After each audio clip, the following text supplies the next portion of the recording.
everybody. Welcome back to The Best Thing Ever, a podcast about the stuff our friends like. It's about finding newer, deeper ways to appreciate things that other people appreciate. My name is Alex. As you know, I've been on the internet as kind of a hater sometimes, but publicly. For example, this week, I've hated on Bob Iger, David Zaslav, and Reed Hastings, and everyone else at the MPTP, also bagels. What? Wait. Listen, You hate bagels? Listen. It's weird that you have to cook it 3 times. That's all. It's weird. They bake it and they boil it, and then you bring it home. Are you and you're making your own bagels? You're not making your own bagels. No, they cook it twice, and it's not enough for you. You bring it home, and you're like, I'm gonna cook it again, and that's weird. It's not. I'm not mad. It's just a weird thing. I also did this weird thing where I had a double reverse, where I hate people who hate sequels. Because there's this like hipster idea that sequels are always bad, but then everyone sees every sequel and like, good, if you liked the thing, they made more of it. Seems fine. Anyway, the point is, those are I'm right about all those things. Alex, you can make a casserole out of toasted bagels, so you can do it 4 times. You could do it oh man, it's like a twice baked potato, twice baked again. Quad baked. That's too many bakes. So anyway, this.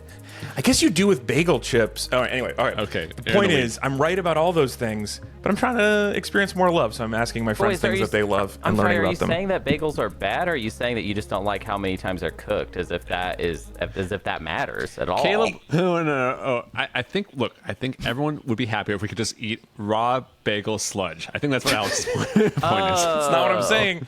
That's not what I'm saying. I'm just saying the bread to sit in lukewarm water, and then you just eat like a wet dough bread. Oh, like ball. a bread bowl. Yeah, I like that. You just want wet bread. I want wet bread. Good That's wet what I'm bread. getting at. I just think 3 times is absurd. bread. I just feel like as a species we should have figured out a way to do this in 2. That's all. Alex, wet bread Falcone, as we call it. Alex just wants a kind of cold, wet bread. So my friends suggest a topic. We give a presentation. We do a research project into it, and then we rank it on the master list of best things ever. Today, it's episode 22, and we are talking about women's basketball, including, if you're watching on the Figma, you can see these great photos, including this game with Chinese people playing in a courtyard, this obligatory photo of Naismith holding a leather soccer ball in a peach basket, and these ladies in a row wearing skirts. All of that and more coming up in the deep dive. But first, let me introduce you to the hosts. I am going to introduce everybody in a game that I call 2 hosts and a lie. So I'm going to introduce myself and my friends, and with a fun fact. 2 of them will be true, 1 of them will be made up, and then I'll introduce our special guest. So I'm your host. I'm a comedian. My name is Alex Falcone, and I once got 2nd place in a slam poetry competition. That could be true. Could be not true. Maybe I won. Maybe I didn't play. Maybe the only way to win is to not play. Also joining us, our Chief Marketing Officer, Ezra Fox. Ezra, fun fact about you, still holds 2 records at your high school. Yeah, I will only tell you one of them. One of them is for triple jump, because that was not a thing that anyone else competed in. So you moneyballed the track and field division. If no one else enters, you get a point for your team for track and field. That's what happens. I love it. I also, I would say about triple jump, I think we should be able to do it in 2. Also joining us, Hunter Donaldson. He's our board game influencer. And fun fact about him, his mom married a Swedish man she met while playing EverQuest. Yeah, EverQuest. She was playing a high elf wizard, and he was playing a human magician. Classic pairing, and the chemistry was insane. I mean, everyone knows. So a human magician does fake magic, and then a elf wizard has actual powers of the universe at their fingertips. In these magicians, you get like an elemental, right? And so that's your tank version. So I forgot. Ezra knows about EverQuest. That's crazy. These magicians All I know about things. EverQuest is that the word ever is in it, which makes it appropriate for meeting a life partner. Speaking of life partners, let me bring in our special guest today who has a fun fact about life partners. So Monica Nevi is a comedian. You can find more about her at Monica Nevi, Nevi, on Instagram. And also, you got a special called Big Stepdad Energy on YouTube right now. And a fun fact about you, Monica, your wedding vows were Love Island themed. They were. We're not big Love Island fans, I don't think, as the 3 of us. But tell me why that was the thing that was important to memorialize forever with your love. Would it be weird if I was like, we're not big fans either? No. You just met on an island. That would be enough. Yeah. No, honestly, we are huge Love Island fans. Have watched, and specifically the UK version. We that. Yeah, of course. Trash. You're a Like, Love Island hipster. like Love Island, but love spelled with like extra U. Yeah, exactly. There's a lot of British slang now, which is fun. But I bet you do. we first started dating, I was traveling a ton, obviously, because I wasn't planning my schedule around a family. And so I would come home on Sundays and we would just lay in bed and watch Love Island. So she started her vows by saying, the girl I would like to couple up with is. Is that what they say on the show? Is that the year of my Yeah, when next they rose? recouple We're and gonna choose who they couple want to up? be in a couple with, then they say, they do their little speech and don't say who it is, and then they go, the girl I would like to couple up with is. This show sounds Alex. a little gross.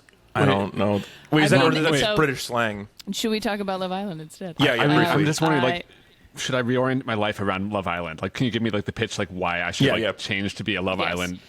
Well, first Love of all, Islander? you do have to reorient your life because it is 5 days a week, actually 7 days a week when it's on. Like there's a new episode each day. Yeah, That's a lot of episodes. No. That's too I much. know. Ow. Yeah, so it's 6 weeks, I think, and it's every day. And there's a voiceover of a guy named Ian Sterling, who is a comedian from the UK, and it's like watching The Bachelor with like the things you would normally think. Like you're like, this is ridiculous, So he's kind of making Right. fun of it as it goes.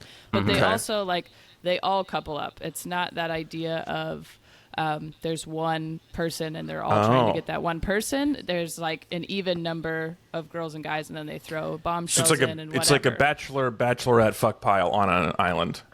Yeah. Someone? Yeah.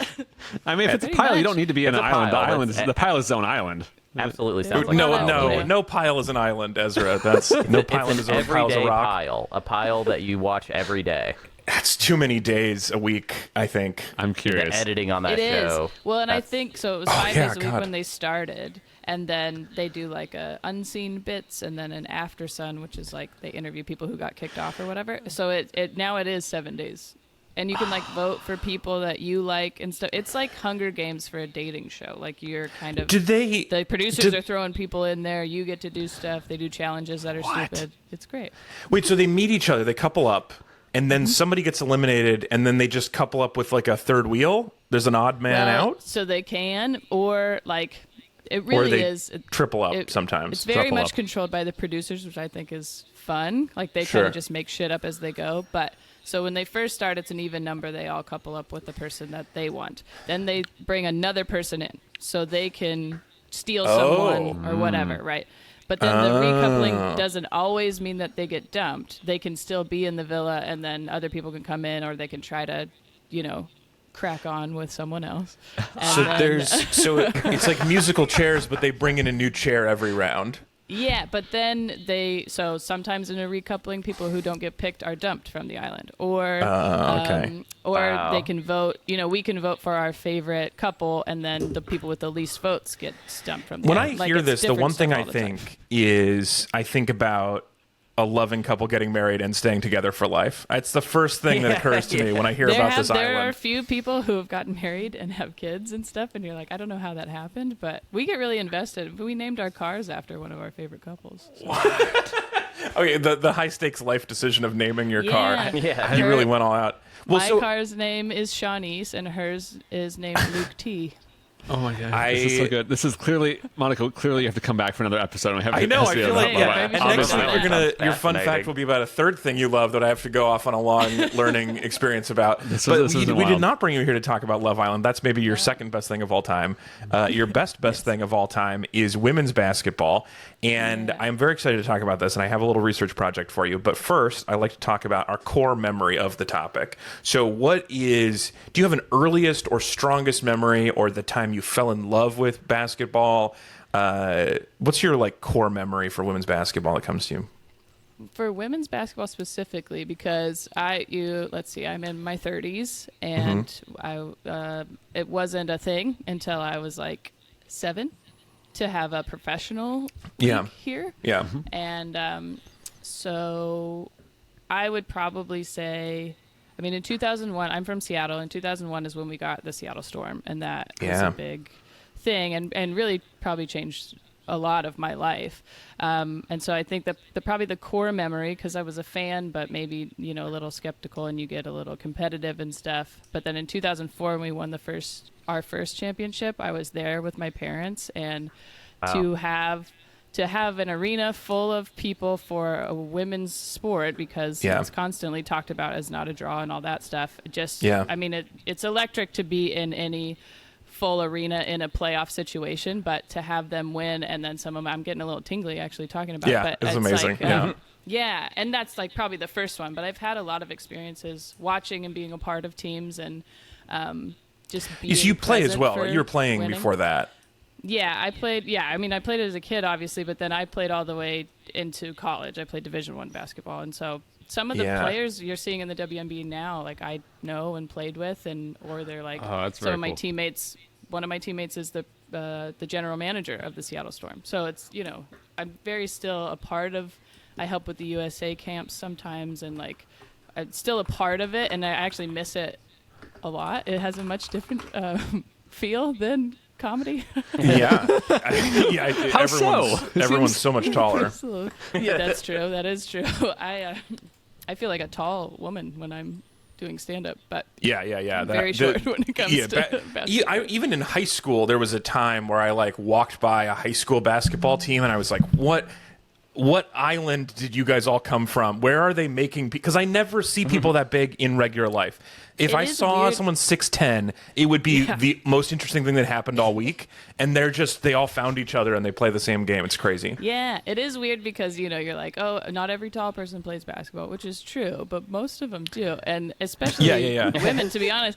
But I was in a neighborhood in Seattle once in Ballard, and all these tall women walked by, and a friend I was with was like, "Oh, what is that? The Seattle Storm?" And I turned around and I go, "Yeah, it is actually. Yeah, that's them right there." They were just Exactly like out right. getting ice cream or whatever. But My core memory about women's basketball is not about the program. It's my sister's friend Laura who played, and they were like a year ahead of us. And we would go play at the park, and she was the best basketball player I had ever experienced. Because I was like hanging out with just like I was not playing on a team it was like, I don't know, 6th grade, so that wasn't even a team. She was on the 7th grade team, and it was just like awe-inspiring and also like physically very dangerous for me, because once you learn how to play for real, it's a much more physical game than just like hanging out. She was scary good. So that's my earliest memory, is that Laura was the best basketball player I'd ever seen anywhere in real life. We have not, I assume that you have not gone to a lot of WNBA games. No, my I think core memory though is probably similar to Monica's though, because so my aunt Randy and her wife, my aunt Paula, lived around Seattle, and cool. when we were in college, Alex, I would go and hang out with them, on weekends and for long weekends. And I do remember them being really, really hyped for the Storm. And I think probably was around the 2004 championship that was, I think, a key moment for them. And so I think just that was the thing where it's like, oh wow, it was the first time I think I had ever heard anyone actually be a fan. Not just I remember when the league started getting started, people were like, oh, this is cool, it's happening. But that was the first moment where it's like, oh, someone actually is not just conceptually as a fan, but actually as a fan of this team and is really, really excited for it. So that was a new thing. That's cool. Hunter, aka Ball Hog, Yes. do you have a women's basketball memory? So just an interesting fact about me, I've never seen anyone play basketball, man or woman. I've never seen a human being play it. So that's are you actively avoiding that? How did you do that? Get blinders on. When you walk Like, around the streets of New York, you see a park, you immediately turn the other direction. Too risky. Yeah. Too risky. Commercial, nothing. Well, I never learned what it was. You never so saw I may Air have Bud? seen it. I may have seen it, but I haven't identified ball it. blind. You know what I mean? I haven't Yeah. expected to see it, so Okay, I don't sure. see it. You don't know That's what's the there. interesting thing about me. You haven't seen White Men Can't Jump?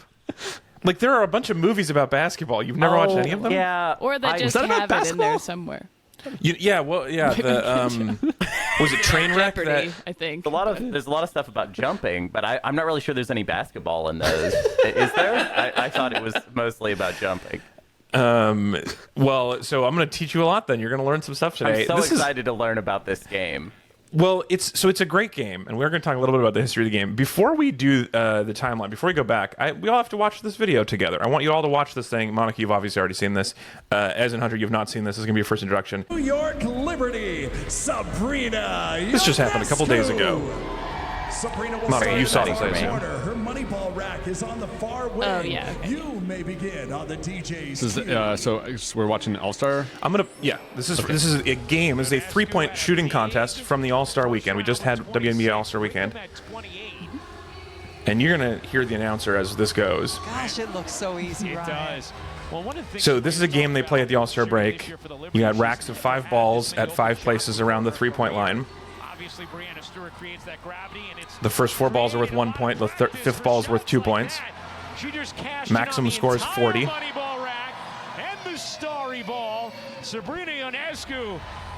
get 1 rack that's all 2-pointers, and you can put that anywhere you want. Wow! She cannot miss. Whoa! Sabrina Ionescu. My goodness!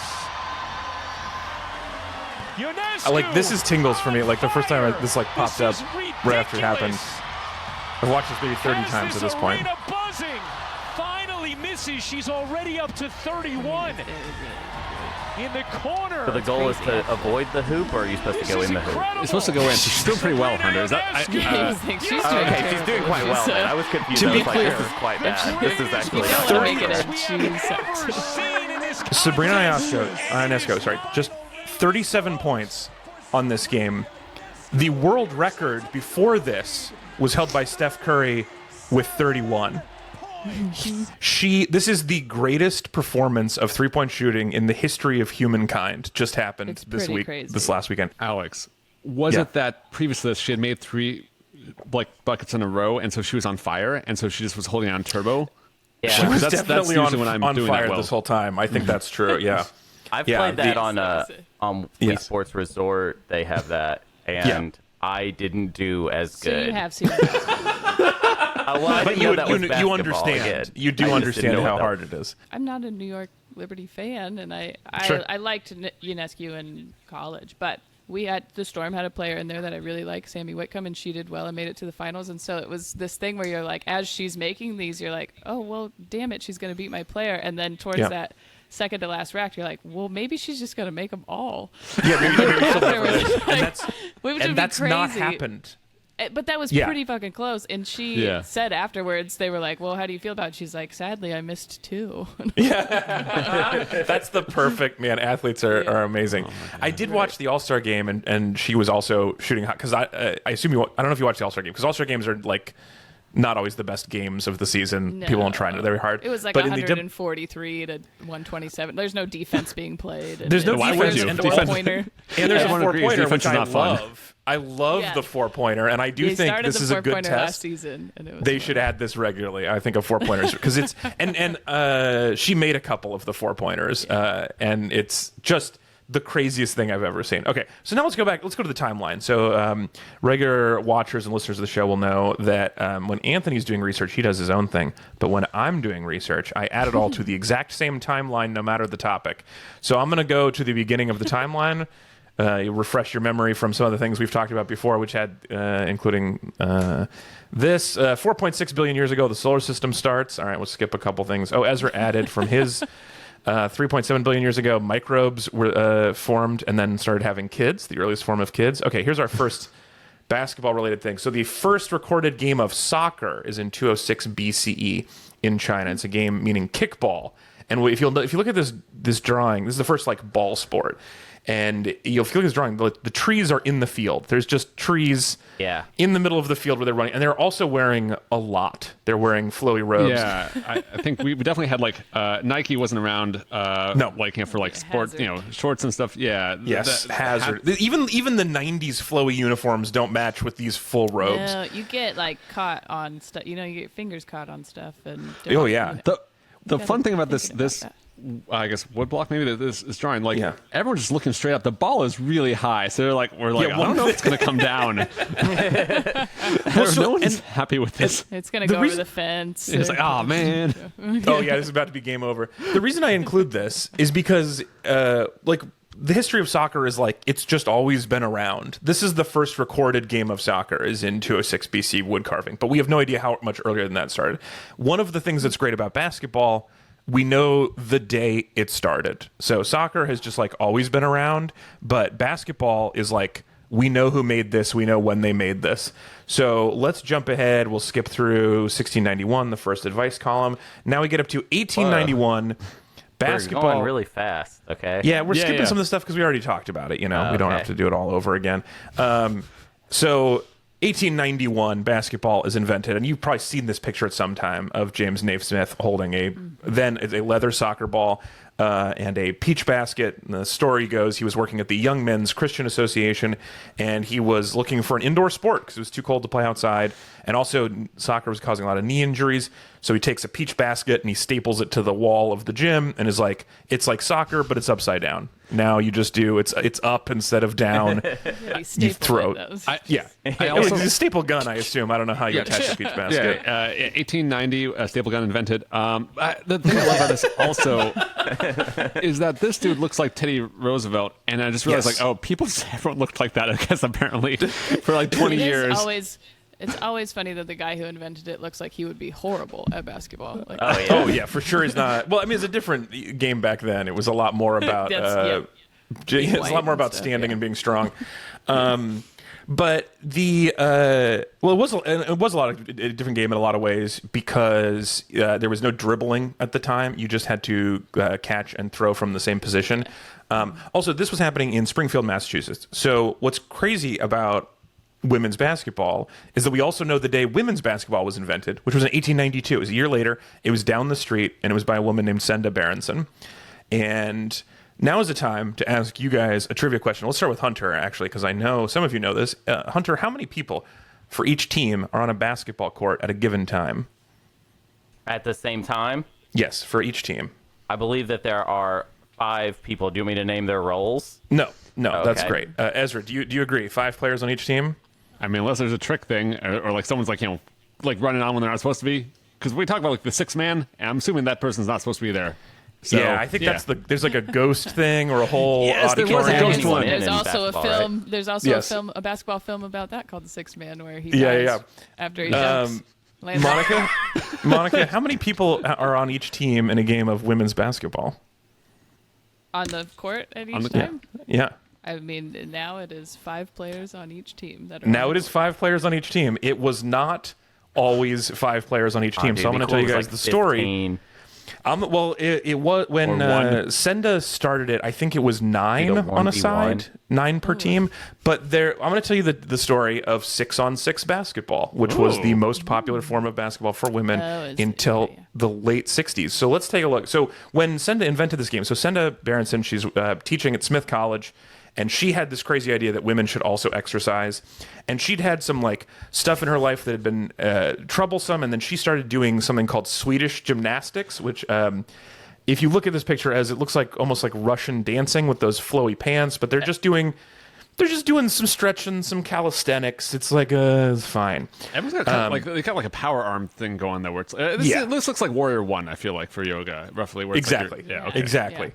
So she starts teaching Swedish gymnastics. That meant a lot in her life. The kids at Smith College were like, this is boring. We hate it. We're bored. We need something else to do. So she had heard about this game that was invented down the street in Massachusetts by Naismith and is like, there's this new thing. People are playing basketball. We should try it. And at the time, obviously in the 1890s, women's team sports, pretty much unheard of. The girls in her P classes absolutely loved it, and it like took off almost immediately, and they had so much fun. It was the pickleball of their era. Exactly. It was very popular, immediate fad. Despite having some progressive ideas, also very of the 1890s ideas. I think you can tell from how high her collar goes, almost to her nose. So she changed the rules, and she came up with her own version of basketball, which was called basketball for women, which is a different sport and a different set of rules. Yes, basketball for women. So I have a picture of the Spalding's Athletic Library official basketball guide for women, revised 1915 rules. But so she came up with a set of rules. They also called it line ball. And the key difference in line ball and basketball for women than what you know now, besides the fact that they were wearing skirts, the other difference was the basketball court was divided into 3 equal sections, a hoop under each section and a middle third that was about the same size. And when she played it, you had 9 players per team, 3 in each section, and you couldn't cross the line. So you would play on your side, you would pass it to the middle people, so the defense would pass it to the midfielders, would pass it to the forwards and back. This sounds wild. But one of the ideas was to keep it from being too rough. She thought the original basketball was too rough, people bumping into each other. This eventually evolved from 9-on-9 to the game of 6-on-6, where they just got rid of the middle section. There's a line down the middle of the court, half court you guys are familiar with, but you have 3 offense, 3 defense, and the twixt shall never cross, right? Whatever. So 6-on-6 basketball for women evolved as a different game with this different set of rules. And even though it was designed to be less bumping into each other, it accidentally is really fun and way more offensive than you'd think. So the thing about 6-on-6 basketball, you'd think, oh, that's more people. But when you have only 3 on each half, in 5-on-5 basketball, you can have all 10 people under the same hoop. On 6-on-6, you basically have a game of 3-on-3 under each hoop on either side. So the floor is way more open. So they scored way more points. The best 6-on-6 basketball players would be scoring 60, 70 points a game. And it also allowed you to specialize because you could be a bruising defender and not have to also learn to shoot in order to compete. You just go stand under the hoop. So yeah, it's kind of a little bit more like football than in some ways, where it's like you have the defense side and the offense side, but it's just like you get to like have a much faster exchange between like when it's like when you're on defense, when you're on offense. So it's like it is fast and it's rhythmic and it's like the ball goes in the basket, they pass it to the ref at half court who throws it to the other team and they're shooting already. Like you don't slowly take the ball up the court. It's all just cherry-picking. there. Yeah, it's all cherry picking all the time, and it also made for a certain type of maybe a body type that would not be as good at basketball if it was 5-on-5. Specifically, in small towns and farm countries in the middle of America, you had some sort of bruising people. You had some larger farm people. Yeah. And farm folk, we call them. The farm folk, you have like a sturdy type of body type that would not be great at a sprinting game, but is amazing at 6-on-6 basketball. Mm-hmm. So 6-on-6 girls basketball took off across the country, but is especially huge in Iowa, and it was big in a lot of places. But there in the early 1910s, I think there was sort of a moral panic and pushback against girls playing sports, and one of the things that happened was Iowa said everyone else started canceling their girls sports teams, and Iowa said no, we like this, and they kept we were playing. Awesome at it. So why would we take this away? We're so good at it, and so they kept playing, and it kept being popular. And it's hard to fathom how popular girls 6-on-6 basketball was in Iowa.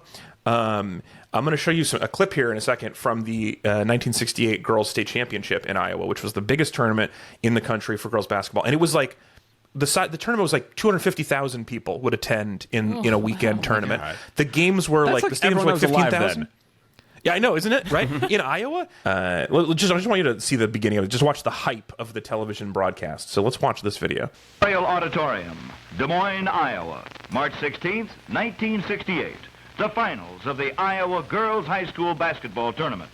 A sellout crowd of 15,000 is on hand to watch the 2 top teams in Iowa girls basketball battle it out for the state championship. High school. And what a battle it promises to be. This is a high school basketball game. And that's 1960s numbers too, so you adjust it for inflation, that's a large amount of people. Yeah, I think it's 1 million people.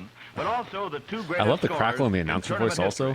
In a state renowned for its interest in girls basketball, this is enough to send even the most impartial fan into a frenzy of anticipation. State loves and tonight, girls the fans in this vast Yeah. auditorium will be joined Isn't that by interesting? many thousands more watching on a huge television network Iowa is reaching still a into huge 9 basketball Midwest state in states. general. It is, yeah. So this, Carol Hannah flips it across the line. just watch the speed of the A lot of turnaround. cameras, I feel like. Denise Long. Jump shot, Denise. Just that transition where you don't have to carry the ball up the court, it turns out saves a lot of time and makes the game a lot faster to watch. 20 points now for Denise. And it is easier to get a shot off when it's 3-3. The machine, as Well, they and that's, call I him. mean, how it is now is it's like Cindy Fletch. it's not there's not action in every Olsen. third of the Ball is court. tied up You know, you have to with Right. conserve Hannah. energy and be smart, and so Yeah. You're seeing a lot of all-state Yeah, this talent also on the saves a lot of floor, energy both for the ends of offense court. where you can like sprint short run and then not have to jog back on Here's defense. Cindy really, Fletch. I'm thinking of all the lazy teammates I've ever had that Steinberg would be like, sets oh yeah, I'll and just shoots. How much they would love this. Yeah, just walking it up to the half. All right, let's pause that there. Monica, would you be a forward or would you be a defender in this game? Oh, forward. Yeah, you're a shooter. Not that good outside shooter, great passer, but I'm not a bad defender, but it definitely wasn't my forte. Some So- people are just like, I'm meant to dive on the floor. I'm like, I'm gonna wait. I mean, specialized defenders is such an interesting personality type too, because it's like you're not in it for the glory. You're in it to just take other people's glory away. No. And I mean, that still spoiler. exists, even though it's Yeah. not like it's set up like that. There are people Yeah, who yeah. are like, well, he's not going to score, or she's not going to score, or whatever. We Yeah. need rebounds, or we need block shots, or whatever we need. Like that's Yeah, on the that's Michael just Jordan what you're there documentary, they talked to Dennis Rodman for a little while, and there was a part in it where he was just like, "Look, I decided I wasn't the best shooter. I was like, I'm going to be the best rebounder that's ever lived," and I went and studied the way the ball bounced off the hoop, and that's what an interesting thing for somebody who's like a giant athletic person to be like, I'm just going to pick this one thing that's not cool and be the best ever at it. All right, let me give you some highlights from people, just so you have at least a name or two to take away with you. The two stars of the two best players of all time of Iowa women's basketball are Denise Long and Jeanette Olson, and they played against each other in this game that I was showing you a clip of in 1968. Denise Long, 5'11", scoring juggernaut. She came from a town in Iowa with a population of 180 people. That's her city was 180 people, and she became She was unbelievable. She's also, fun fact about Denise Long, she was the first woman ever drafted by the NBA in 1969. Not the WNBA, the NBA. She's drafted by the Golden State Warriors in 1969. The NBA then said, no, that doesn't count, and they negated the pick. So that got undone. And it was part of it was ideally, it was about publicity for starting a women's game. From the owner of the Warriors was trying to start a women's professional team and brought a lot of attention. But what's funny is when she got drafted, she didn't know, like they didn't call her. So she was at school. She's a high school kid. Her draft pick was invalidated not because she was a woman, but because she was in high school and they didn't draft high schools at the time. But she was in high school, and they drafted her, and like someone heard it on a radio and told someone else at the school, and they told her in the hallway, and she started crying because she thought they were saying she was drafted into the war. Like Oh my God. she had no idea. Like no one told her. the Golden State Warriors. Like, Yeah, right. It's right there. Yeah, it it's does the sound name. like They were at the time, the Warriors. You've been drafted Sounds by like the war. Warriors. What? Yeah, it's right there. But she became like this huge celebrity at the time, and like was doing like Johnny Carson and whatever, and went from being like this tiny town to being this national phenom of a high school girls basketball player. After she got on Carson, was her like stand-up career also made? Is that like how it went? Or it's like she She immediately got a sitcom. Is how it worked back I then. got better credits than I do. Well, she was going to beat Johnny Carson up if Johnny Carson, didn't we're give her some staying time. here. If you are looking for for trivia facts, so Denise Long was the first woman attempted to be drafted. It got invalidated. In the 70s, there was a woman named Louisa Harris who was drafted by the Utah Jazz to be a player for them. She was drafted as an actual NBA player, but refused to go to training camp, and which they didn't know why. And it later turned out it was because she was pregnant at the time and couldn't go train. But she was there's those two women, one as more of a show, and the other one as like an actual draft pick. But that's Denise Long, and then her rival Jeanette. What was Jeanette's last name before I forget it? Jeanette Olson. Jeanette scored 74 points in a game, setting the record, and then Denise scored 93 in the next game. Just This is also this is unbelievable. pre-3-point line looks like as well. Yeah. Sorry. This is with 2-pointers only. Yes. 2-pointers and free throws only. She got 94 points. That's crazy. That's crazy. Very, very good at basketball. So then let's go forward on the timeline. So that was into the 60s. Now at the time when this is happening, like men are playing 5-on-5. Also, some women's programs are 5-on-5 as well, especially in college. So 6-on-6 was mostly in high school. Oh, here I am in 1969. Denise Long getting drafted by the Golden State Warriors. That was the year that Kareem Abdul-Jabbar was the first overall pick, and she was drafted in the 13th round. But then, Alex, is this a picture of Denise Long with Steph Curry, like yes, in modern that day? is a more current. Yeah, cool. She's still around. Most of the people who were like Iowa high school basketball legends are like now Iowa college coaches. That's cool. So a lot of them are still around in the game. But then this weird thing happened in 1972. So this game is hugely popular in high schools. In 1972, Title IX gets passed, and it basically destroys 6-on-6 basketball. Otherwise, very good for women. Did a lot for women's sports, but one of the things was it meant there were way more women's college basketball teams, and those were all 5-on-5. And so if you were in high school and you wanted a college scholarship, you didn't play a different game. You wanted to play 5-on-5 so you could get into college. So it ended up taking down the 6-on-6 game. And I'm going to have a link in the show notes to this too, but 99% Invisible did a great episode about this and has a lot more stories and interviews with a lot of the women involved. And it's really fascinating game. And so that's up to the 72. Women started playing basketball in the Olympics in the 70s, and the first women's professional league was the WBL, which lasted from 78 to 81. And the thing that happened with it, was trying to get this off the ground, was they figured we'll start it in 78. In 80, the women are going to win the U.S. women are going to win the Olympics because they always win the Olympics, and that'll have this huge energy to come watch this professional game in the United States. But you guys all know what happened in 1980, obviously in the Olympics, right, Hunter? No, what Was happened? there a boycott? Yeah, it was the boycott. That was the one that was in Moscow, and so it was during the Cold War. So the U.S. did not go. So there was no U.S. women's basketball team that year, and so that plan to launch this league did not work, and so that folded. There was another folded league in the middle, but then in 1996, that same plan, they tried it again, and it totally worked this time. So the U.S. women won gold in 1996, right after they had started the WNBA, and it helped actually launch it for real. The Las Vegas Aces are the current reigning champions, and the most championship appearances are the most Minnesota Lynx with 6. 4 of those for wins. How have the Seattle team been overall? Is this a good team to root for generally? Absolutely. It's a great team to root for. There's Minnesota has 4 championships. Houston, who was not a team anymore, had the first 4 in a row. We also have 4 championships. So it's pretty, wow. I mean, things changed this last year, but we had, I don't know if you're familiar with Sue Bird, but I'm very familiar with Sue Bird, yeah. Yeah, Sue Bird from basically pretty close to the beginning of our, I think we drafted her in 2002, beginning of our franchise until last year, which never happens. She had a 21-year playing career, and won 4 championships in 3 different decades. I mean, it's literally never happened. And that's made a huge difference. That's like knuckleball pitcher length of career. That's like one of those weirdos who doesn't actually do the normal thing so that it can preserve their arm forever. 21 years is crazy. Yeah, so she was there, and just probably the best point guard of all time, which is a very important position in basketball. And then we were lucky to get, we've had 3 really great number 1 draft picks, and that has helped over the years. Lauren Jackson, Breanna Stewart, and Jewel Lloyd. We still have Jewel Lloyd. This year's a little bit of a rebuilding year because Sue Bird retired and we lost Breanna Stewart, but great franchise to be invested in, I think.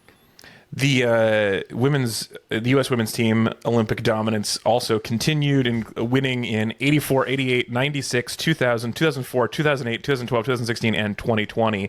And I believe there's a 92 in there that things went wrong is the only year, and that's what happened there. You got to feel weird if you're on the one Olympic team that did not win in all of those years. Sure. I didn't Google it, but... And I think I just watched a documentary kind of about the 96 team, but there was a lot of pressure on the 92 team to do the same thing. Like, it would go into starting a professional league, and because they didn't, it kind of stopped everything. Pushed so back. It took the 96 interesting. Tryouts a lot more seriously and just really basically went through. And a lot of the names that you would associate with women's basketball were on that team. Cheryl Swoops, Dawn Staley, Lisa Leslie, people like that, Rebecca Lobo, people like that. So that was the start, I think, of what is now women's basketball in the U.S. at least, was that 96 U.S. team. And I only think that they put so much effort into it in the same way that the dream team for the guys was we're going to put every good player we have on this team. Let NBA players play. That is kind of what happened in 96 too. And they called them that. They called them the women's dream team. Yeah.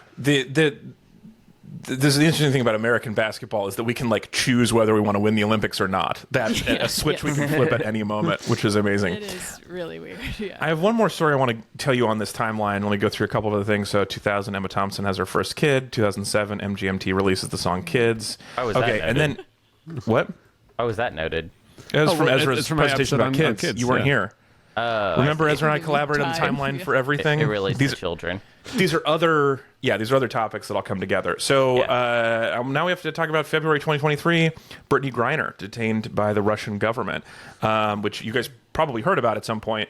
But I don't know if you've spent a lot of time thinking about why Brittany Griner was playing basketball in Russia.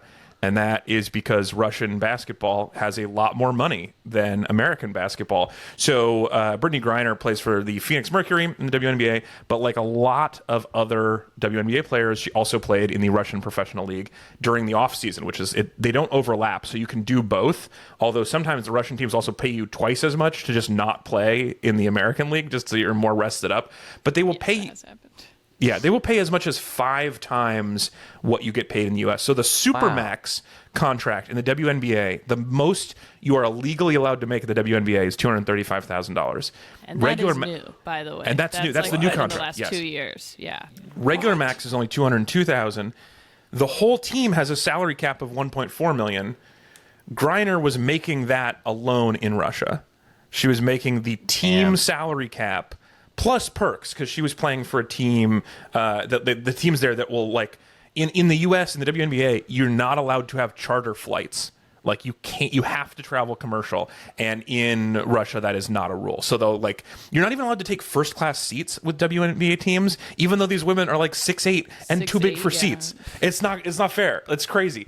Why also would you continue to play in the WNBA if you could just play in Russia? Like, why would you work the whole year then? Like, you know what I mean? Like, this sounds I think it has something to do with living in Russia, but also... Yes, it does, for sure. It might. The WNBA still is the best league in the world, too. That's where the best players are, and so I think from a competitive basketball standpoint, you want to show that you can compete and be the best in that league. Yeah, and you want to play in front of your friends, and you want to play with the people you went to college with, and like all the obvious reasons you want to be in an American city doing all of this stuff. It's just not for the money because it's not paid well here. There is another podcast recommendation. If you haven't heard, there was a 30 for 30 podcast from ESPN about Sue Bird playing in Russia. And Diana Taurasi. Diana Taurasi. And they were playing for a former Russian KGB spy who owned the team until he was assassinated at the Kremlin. In the middle of their season. In the middle of their season, yeah. While they were like waiting for him to pick them up. It was crazy.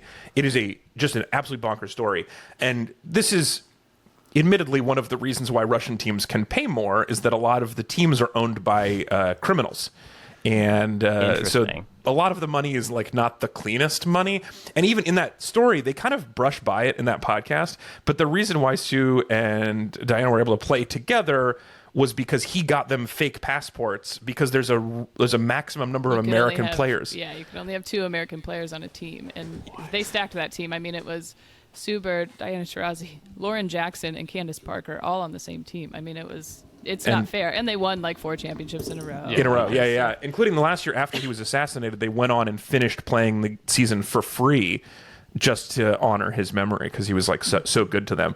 In addition to paying them tons and tons of money, he also like gave them mansions to live in during the season. And if Cher was in town, they wanted to see her. He'd figure out how to get him backstage and like just all this stuff. Like there is a great story where the team was taking a commercial flight and it was gonna leave too early for them, so he just called the airline and then they left later.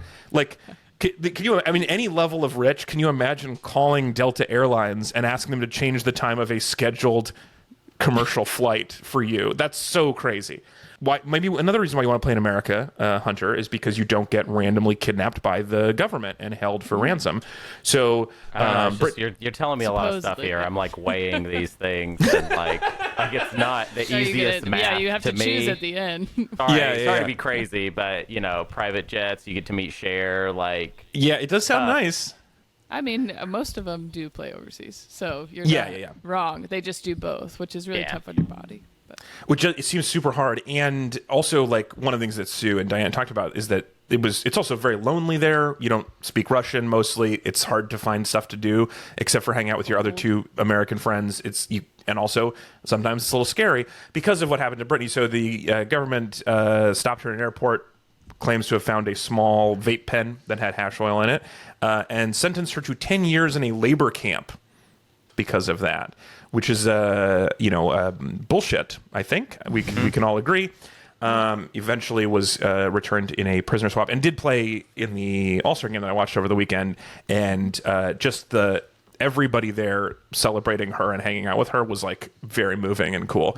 It has been all season. They've had little tributes to her and everything. It was really interesting. Well, and it's the WNBA Players Association is was a big part in communication with the Biden administration trying to get that prisoner swap to happen. So the league was actually pretty involved in it, which is different, I think. But so the actual women's basketball was actually really affected by that, the whole sport. Yeah. I mentioned the team salary cap of $1.4 million for the WNBA. Just to give you some context for that, the NBA's base salary for a rookie is $5.4 million. So if you are brand new, you get 5 WNBA teams worth of money. That's wild. The WNBA, I think their rookie contract is just this year moved up to $70,000, which it's been $35,000. But I mean, even $70,000 if you're playing for LA or New York, you can't live great on either of. That's not a living salary in New York. That's a tough way to live. So they kind of have to.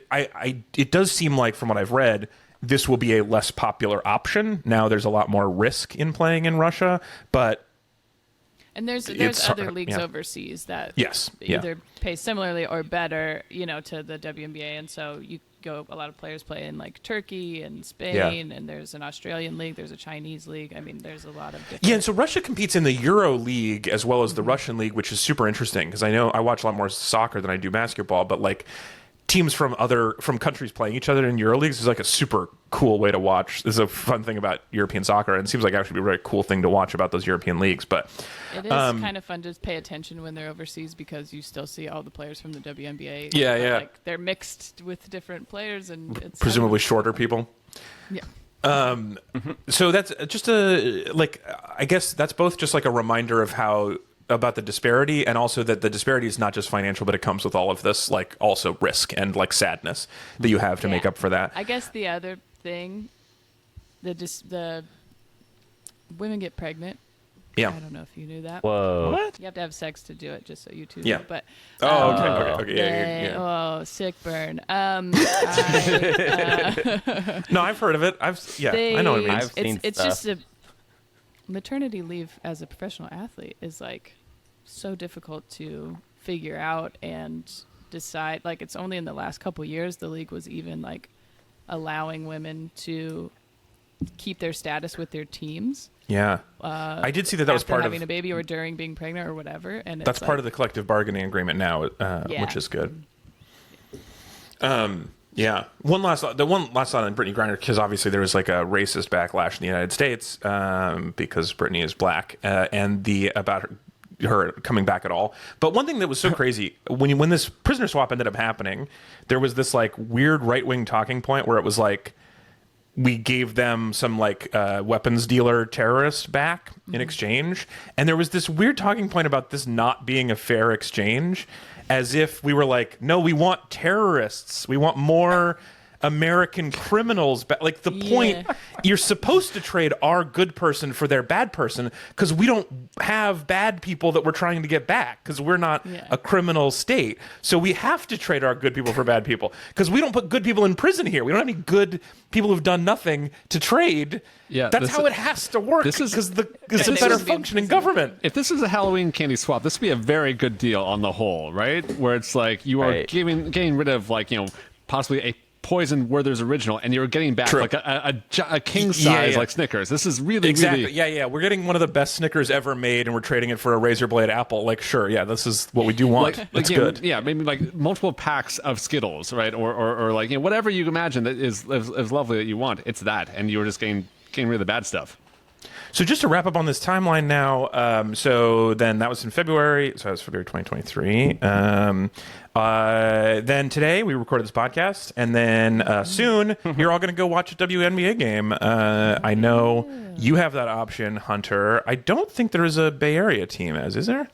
There's not anymore, no. There's not anymore. Was there before? Used to be the Sacramento Monarchs. Oh, yeah, the Monarchs. There used to be a Portland team. There wasn't when I was there. I've been wanting to go watch the Sparks here for a while, and I would have. This was the perfect excuse this weekend, but it was the All-Star weekend. So after you told me we were going to do this, I was like, I'm going to go see a game today. And then there was the All-Star break, and then they were out of town. Also, the Sparks, very bad. They have lost almost all of the games. They lose. They lose so. They're not doing great, but they have a couple of players I really enjoy watching. So I mean, tanking's still a viable strategy. Are they doing it on purpose? Oh, that's a good question. Is tanking a part of the WNBA like it is in the NBA?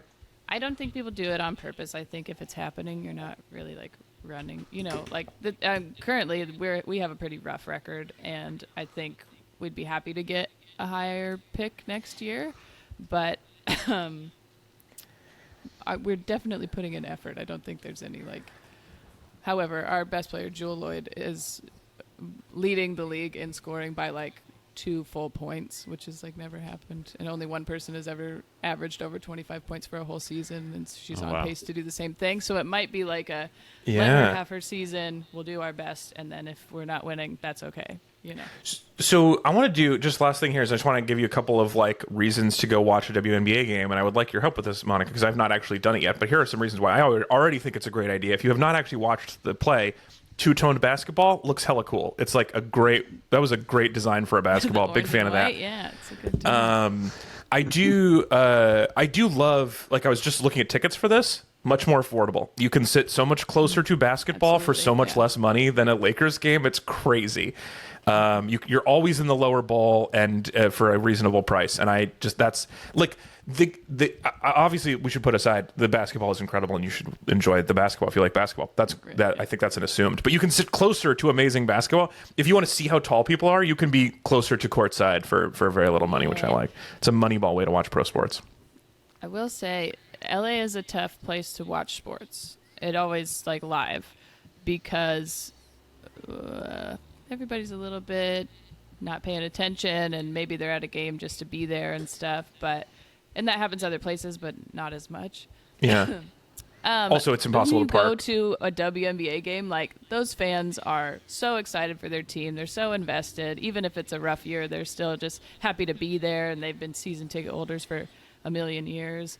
It really is like, it's just a fun environment, even separate from how much fun it is to just watch a game, especially like that's the thing with such a small league. It's 12 teams, right? It is so competitive. Like these are there are so many great women's basketball players that don't even make these teams because there are so few spots. So these teams are, I mean, any given day, New York is like the second team in the league, and we lost to them by 2 the other day, and we're like close to the bottom. You know, like every game is and has the potential to be really fun to watch. That's so interesting. So you have the same number of college programs as in the men's game, and you have way fewer professional teams than the men do. So there's a ton of women who play overseas and don't play in the WNBA, but that is almost solely because they don't make it. I mean, there's not enough roster spots. You also have less roster spots. You only get 12 or 11.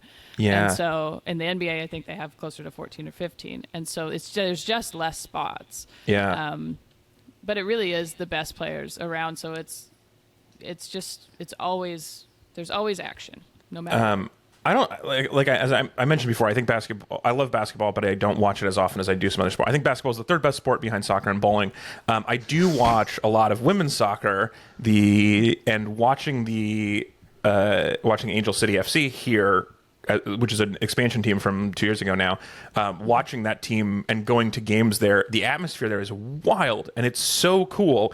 And and it is a lot. It's like as a percentage, I think it's more season tickets than single game tickets. So it's people who are like there for it all the time and like super up for it. It's really, really cool to watch. Yeah, I worked for the Storm for a little bit, and a lot of the season ticket holders were just like they're really a part of the program, basically. Like the players know who they are if they've been around long enough, and like you have these events, and they fly to away games when they're in the playoffs and stuff. I mean, like people are really the investment level just seems from an emotional standpoint seems much higher. One other thing that I did notice from watching, I mean, the All-Star Game is a weird example, but also watching other clips is that it does, and other women's sports, this is definitely true in the soccer teams here, is that the way women's team sports, the players pick each other up is better than the way men pick each other up during a game. And there is the team aspect of the team sport seems tighter in women's sports than in men's sports. And it is very cool. Yeah, I could totally agree with that. I mean, and it's fun to watch. I think from a role model standpoint too, like they're just, I mean, I aspire to be like some of these players, honestly, as an adult. And so taking like my son to it, he's a huge Storm fan. I mean, he even asked the other day, he was like the NBA. He goes, is that like the boy version of the WNBA? Like, That's awesome. I do think it would be great to call it the BNBA from now on. The boy WNBA. The boys NBA? Boy W. It's the boy WNBA, the BWNBA. Yeah. Yeah, so he like, he's a huge fan and he loves Sue Bird and he sees these strong women who work really hard and are good people, and so it's the whole league, I think, has a high standard for what they're putting out on the court and off of it. I do think that, to go back to the like attendance point, which this is like less of an issue now. It's the attendance numbers are very big, but I do think like the AFCFC Angel City FC here, their attendance numbers are crazy. They're huge. Yeah. And this is like a few years ago, the average league attendance was like 2,500 a game, and they're averaging, I think, 19,000 a game here now. Yeah, and see, that's a crazy, I mean, the Storm has always been higher in attendance than most teams, but if the team's doing well, like you get them up there. Yeah, all that of course. Stuff. And then, of course, last season with Sue Bird doing what was happening, we sold out the Climate Pledge Arena, which was built for an NBA team. What a cool name, too. It really gets you fired up to go see a game at the Climate Pledge Arena. There's like, the walls are growing. It's pretty cool. But I do like that part. But I think in the last few years there's been an uptick in just supporting women's sports, and it's fun. First of all, I'll go to any sporting event. I don't care. I think just being at a sports game, having a beer, cheering is fun. Yeah. Super fun. Even if I don't understand it. So I think the environment is more fun. Sure, all the stereotypes can be true. You can see lesbians there if you want and all that stuff.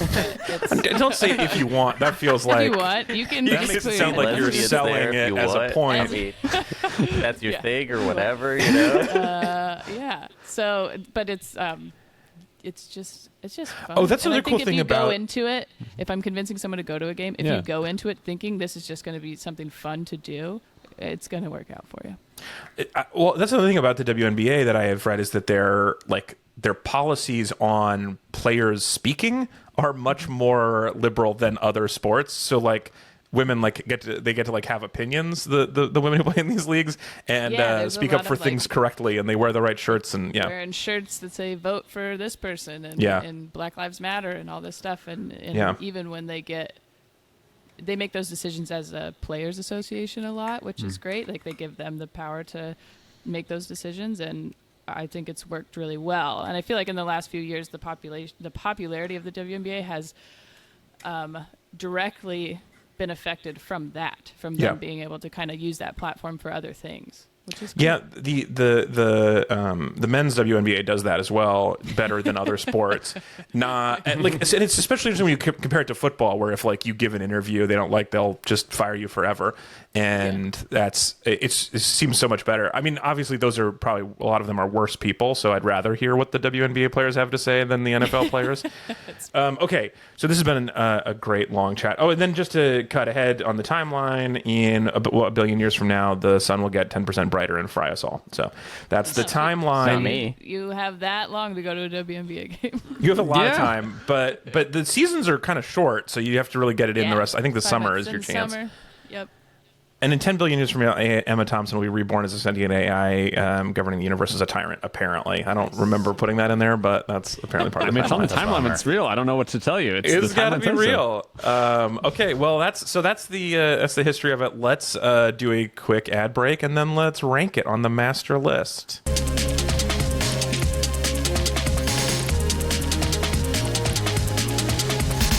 This show is brought to you, as always, by patreon.com/BTE pod. If you become a bestie, join our league of brilliant supporters and wear whatever shirt you want. You can, part of our association, so you're allowed to have as many opinions as you want. And you can become a bestie for as little as $3 a month, which will get you all of the best vibes, as well as ad-free episodes, because they're all ad-free. Everyone gets those. But you especially get them if you pay $3. Alex, remember, we're doing Best Thing Ever Swifty. Oh, I forgot. Right. Sorry. They're called Swifties. The Best Thing Ever Swifty. If you become a Swifty for our show, you can help keep us going, and we really appreciate everybody who supports us. Right. Now it's time to rank women's basketball on the list of the 21 best things of all time. But first, Hunter is going to read us. Oh wait, through. I'm not supposed to read the whole list anymore. Or at Oh, least yeah. last week. I thought 20 was the max. Did I say 19 was the max? Well, this is the last time you have to read all of it, and then after that we'll shorten it. Everyone prepare yourselves. Here's the 20 best things of all time.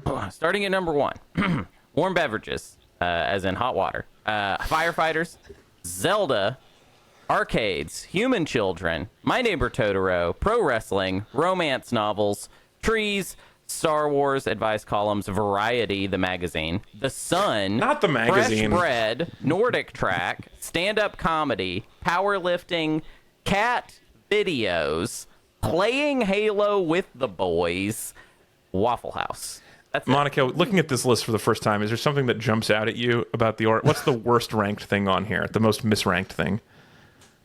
I don't know who is that. Someone's never mind. Some of them I don't know what that is. My neighbor, who's that? Is My that Neighbor Totoro is a film. show, or is It's an animated actually film. Oh, well, someone's it might be someone's name. It might be someone's name. my But it's kind of neighbor. all of our neighbors. Yeah, it's Yes. yeah. Not Well, then your I was like, neighbor. well, I don't know much Yeah, I about haven't met them, so I Totoro. wouldn't know. I mean, a lot of those are kind of just silly in general, but it doesn't. It seems like from what you have, they're ranked pretty well, I think. You like it? Oh, good. Thank That's you for great not coming to hear. on the show to trash the list. I appreciate Wow. that. I like I think you room should trash temperature beverage, anyways. So warm beverages, I You agree with. you like it? Wait. Sorry. You agree that the warm is Well- good, or you like it to be cooler than warm? What?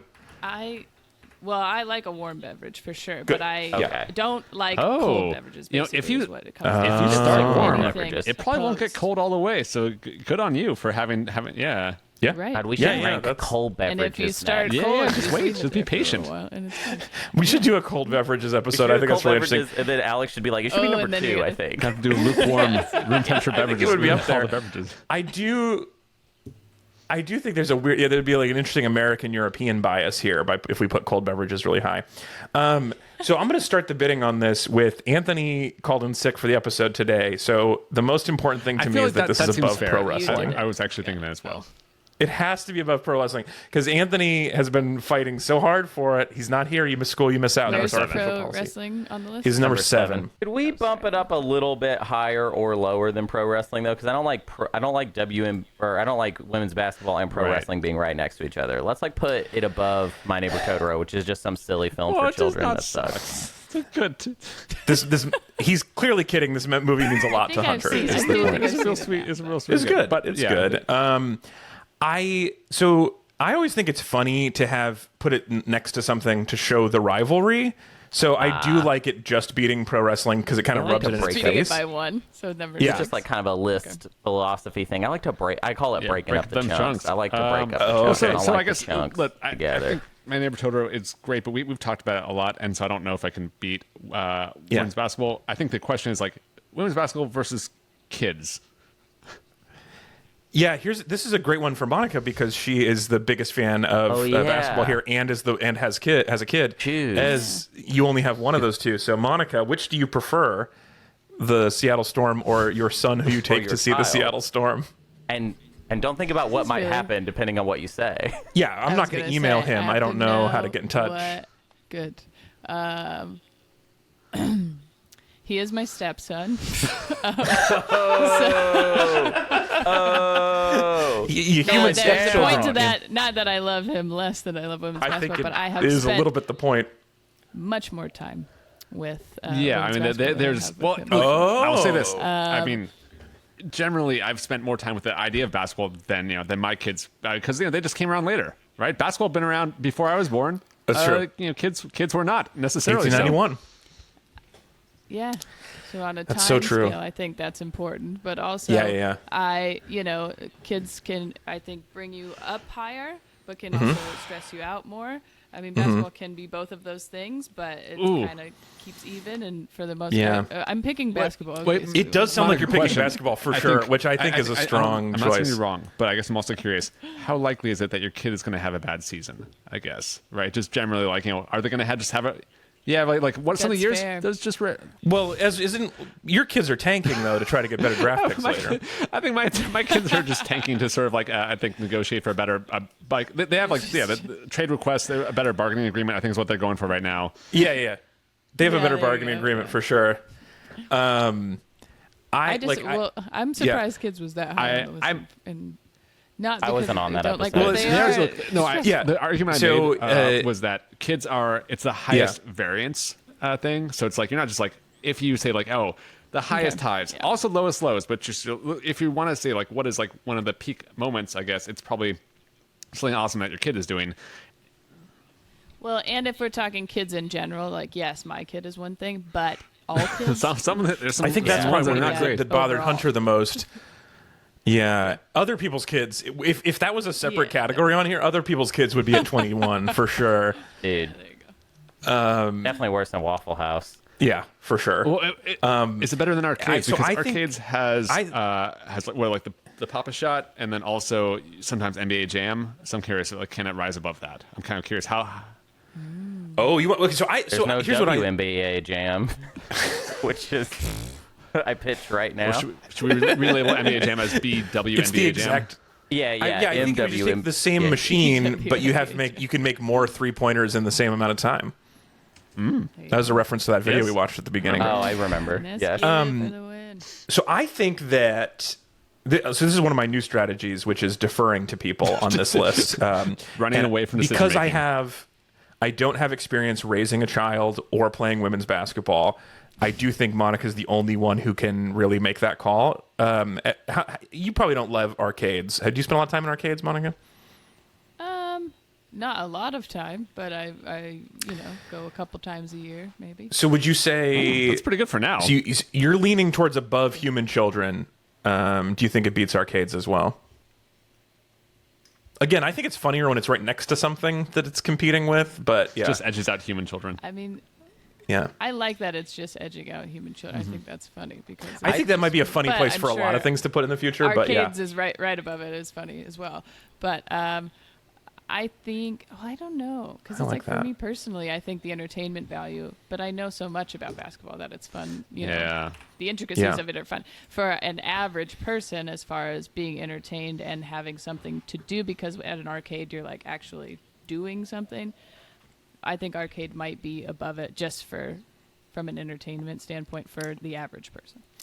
In my experience, also Yeah. fewer knee and ankle injuries at an arcade. Yes. Still I've And I never, mean, I've you never gotta seen someone leave it on the tear an field. ACL. But Alex, you got to hustle a little harder on your Papa Shots. At the And arcade. it's very Yeah. plausible. All right, I think I like that. I think it sits good at number 5. Hunter, I any like the objections? sound of. Well, I would be pretty chill with breaking up Zelda and arcades back to back. Oh, right, those are 'cause two, you don't like the chunks. nerdy. Okay. The There you go. chunks, Put it in between. But, well, hold up. But counterpoint. It's fun to say women's basketball followed by human children. You know, Oh, okay, like right. Yeah. that just sounds fun too. My but- favorite thing is when things on the list sound funny when you read them, so I'm into that. Yeah. Okay, I'm good I think with a top that. 5 spot's a great place for it. Sorry, both our kids and also the kids of the world. Yes. Sorry, human children. Yeah. Sorry to You're and worse. the 3 represented here. Sorry. All right, I think that's a good ranking. I feel really good about that. Also, well, in a subtle way, we're sort of just saying adults better than children. Like that's essentially what we're saying. Yeah. Like, Look, adult Yeah. elite athletes, that's Yes, a pretty yes. good. Yeah, all right, so we're human saying- yeah, to be standard, clear, this is right? not average adults, Hunter. These are unbelievable, Yes, rare yes. gems of Well, adults. I think this Sure, is in sure, line but where you're still. saying that, hey, kids maybe grew up to be, adult elite athletes, and then society will value you more. And that's Yes, Right. I think that's an important Right. lesson to pass on. I think probably to make this list better, we should do episodes on the contrasting things. So we should do cold beverages and human adults, and just Oh, see that's where right. we end up ranking them on the list. That's true. As a group, that's a tough one. I'll have to listen to that one. That's Yeah. I also would like to do, since we have trees, we should do forest fires just to let them fight it out. Yeah. Get all the opposites on here. Just fire. Just fire in general. Oh. I think fire would be a great topic. Fire is a pretty solid topic because also then we get to compare it with firefighters. Yeah, dude. Because I do think it would probably go 2 fire, 3 firefighters because I think firefighters don't cook for me. No, it cannot. The sun will have to beat out fire because that's right. Like, Oh, that's so true, but the sun's way lower than No, firefighters. the sun is not the source of all fire. I'm pretty Y'all, sure, not- Hunter. That's how. No. I don't know. I think No, all been a fires druid for a are while illegitimate now. fire in this Babies. universe that does not originate from our sun. No, the Agreed, sun is disagree. the sun is the parent. They're all like great grandchildren. Yes, that's all right. The You little can fires. trace Yeah, it. but I'm Yeah. just saying there's other stars out there, and that's not. And when I say when you said the sun, not stars. Right, not a sun. Yeah, you're right. You're right. Okay. Yeah. Man, that is really interesting. But if we had fire somewhere between the sun and firefighters, would be really weird. That'd be weird. I love it. All right. Well, we got some more work to do on the show, but let's wrap this up and let everybody go home. All right, that brings us to the end of the show portion of our show. Our theme music is by @Metrix. Our logo design is by Tom Typography. Our Instagram is @BTE Pod, and YouTube is @Alex Falcone. You can leave us an honest 5-star review. We haven't gotten an honest 5-star review in a little while, so we could use another one of those on Apple Podcasts. So if you're listening on Apple Podcasts, please, completely honest, dig down in your heart and give us the most honest 5-star review you what can. do you want them? Just tell them what to say. That's what I say. That's what I do on my show. Is I just tell them what to say. Oh, just give them What do you want in our review? 5 stars. Smells great. There you go. I would love a 5-star. Smells great. As many of those as you can muster. All right. I would also take a 5 stars. At least there's no children on the show. Yeah. There you go. That would be solid. I should say also, if you've reviewed us once on the Read and Weep feed, you can do it again Yes. on the Best Thing Ever That's podcast so feed. true. You can, Such a good so point. that's 10 stars if you want. I don't know if this is fraud You or also, if not. you have multiple iTunes accounts, you can log in again, give us a different honest 5-star review, Yeah. tell us a different thing you like about You it. can steal someone else's identity and then use their. Oh. ID. Yeah, if somebody No. leaves their phone on their table and goes to get another drink, you can pick it up, download the podcast for them, and give it an honest 5-star review There's from them. all Say it types smells of great. fraud you can do, like just all the time. Get a foreign passport so that you can have more reviews. Hey, Scott. You could also send us an email, mail@bestthingeverpodcast.com. Our producers are Ranger Rick, John the Consigliere, the Duke of Jill, the best assistant regional manager Sean, and Claire. Let's go to the fun facts game. Let's go back to 2 hosts and a lie. The lie was Ezra again. As far as I know, you don't hold any records at your high school. As far as You I know, sucked at high school. I did fine. I did actually get 1 point. That was a true thing. I did get 1 point for triple jump because Yes. no one else entered, I believe. But I don't think that's a school record of the 1 point at triple jump. You'd be hard pressed to find someone who got more points at triple jump. Probably we have a unofficial record also of like maybe longest running relationship though, since my wife and I did start going out when That's we were true. high school sophomores. Because Ezra met his wife when she was only 14, Monica. As was I. It's really important every time to say this. I don't love this game so much. I'll just be honest with that. He was only 14.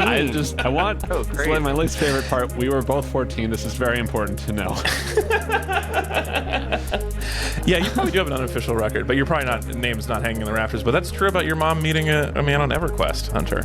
That is cool. It's also true that I once got second place in a slam poetry competition. That's a true thing about me. Nice. I believe that. Would have definitely gotten first, but I swore, and there was a no swearing rule, and so they docked me points for a swear word. Oh. I can't be clean when people tell me to. Anyway, you can follow me at Alex_Falcone on TikTok, also at Alex Falcone on Threads, and Monica. That was obviously true about your Love Island vows. We talked about that, but also Yes. Instagram/Monica Yeah. Nevi, and Big Step Dad Energy, which is like 75,000 views on YouTube. It has 150,000. What? 150,000 views. Holy crap. Oh my gosh! Crazy. You shortcut those views.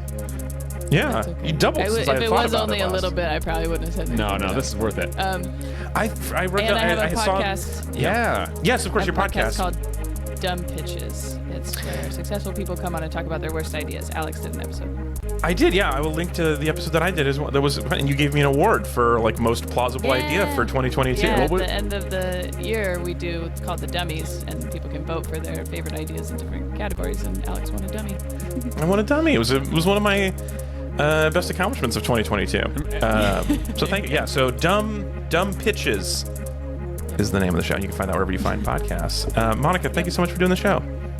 Thank you for having me. This was fun. All right, we'll talk to you next week. Goodbye. Bye. Bye.